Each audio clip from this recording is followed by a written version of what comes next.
High guides, আজকে সকালবেলা 5টার সময় একজনের বাড়িতে শিফটিংয়ের কাজ করছিলাম। কাজটা কালকে রাত্রে কথাবার্তা হয়েছে, আজকে 5টার সময় কাজে গেছি। তো যাই হোক, মোটামুটি বাড়ির 3 ভাগের 2.5 ভাগ মাল নেওয়া হয়ে গেছে। অনেক বাড়িতে বক্স করা থাকে যেখানে আলমারি বসানো থাকে।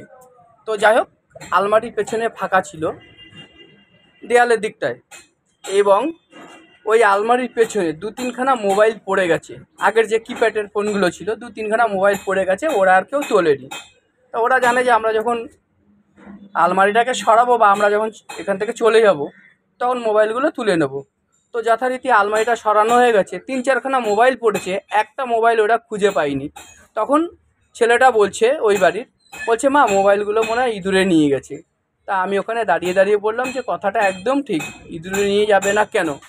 তোমরা কেউ একটা ইঁদুরকে মোবাইল কিনে দিয়েছো, কেউ একটা মোবাইল কিনে দাওনি, তোমরা নিজেরা মোবাইল ব্যবহার করছো, এর সঙ্গে তার সঙ্গে কথা বলছো। তো ইঁদুররা যে তোমাদের বাড়িতে বাস করে, তারা যে তোমাদের সঙ্গে কথা বলবে, তাদেরকে তো মোবাইল কিনে দিতে হবে। তোমরা কেউ মোবাইল কিনে দাওনি, যার কারণে তোমাদের ওই 3-4খানা মোবাইল যে আলমারির পেছনে পড়ে গেছিলো, ওরা ভাগযোগ করে নিয়ে নিয়েছে 3-4 জনে মিলে। এবার তোমাদের সঙ্গে ফোনে কথা হবে।